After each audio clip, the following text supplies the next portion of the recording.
hugging trees and being with trees is just one of my most favorite things in the world. Anytime there's any kind of stress or tension or worry, trees are the perfect place to go. When we look at these trees and we realize, my God, for hundreds of years, these trees have stood through so many storms, through earthquakes, through God knows what they've experienced and seen. But they just keep standing. So tall and so strong and so beautiful. And the trees remind us, we don't have to hold up the world. It's not all on our shoulders.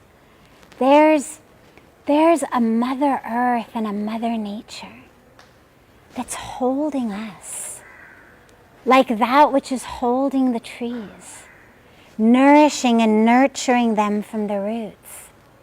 So we are being held and nourished and nurtured and cared for and loved.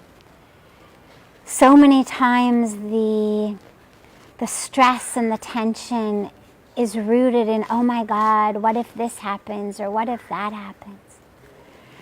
And for me, the trees are always the perfect answer to that, the perfect solution.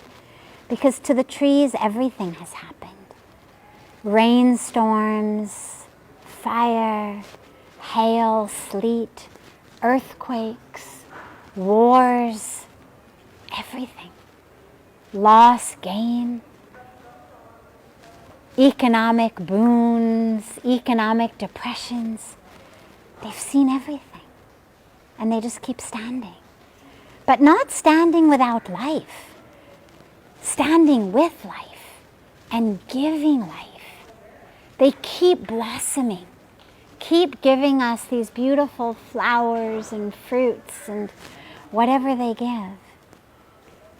And as you touch the tree and hold the tree, you feel the pulse of life. Any time that you feel lonely or alone or sad or like there's no one that you have, just come and hug a tree and feel the pulse of life in the tree and connect with that pulse of life in yourself and know that you are part of something so much bigger, so much deeper, so much more eternal and permanent than just that which is afflicting you in this moment. And if you ever need a shoulder to cry on, a lap to sleep in, trees are the best.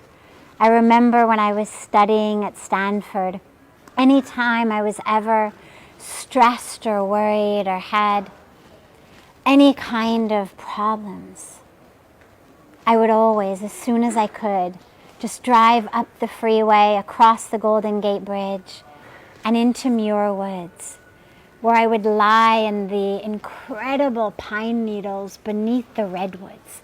And the redwoods are amazing because they're hundreds of feet tall. And they've got these branches only at the very top of them.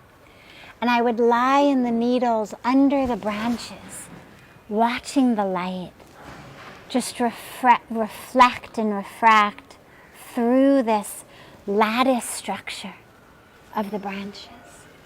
And I didn't even know the word meditation then.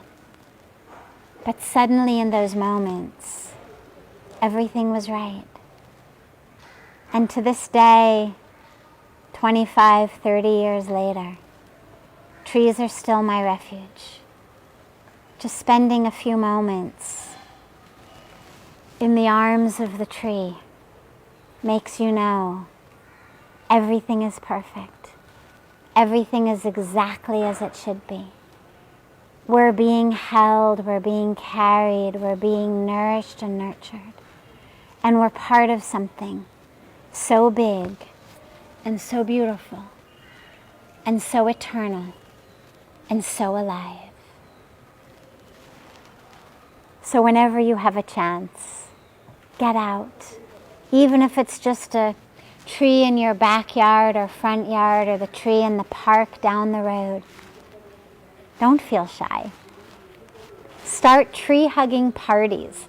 It's the perfect socially distant activity.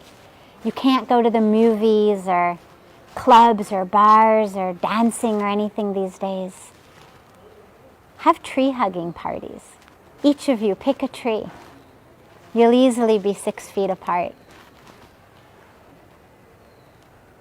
Take your friends, take your family. And the more we love the trees, the more likely we are to live in harmony with Mother Earth and Mother Nature. The more likely we are to live in harmony with all of creation. So tree hugging is good for us, and it's good for the world. Hug more trees.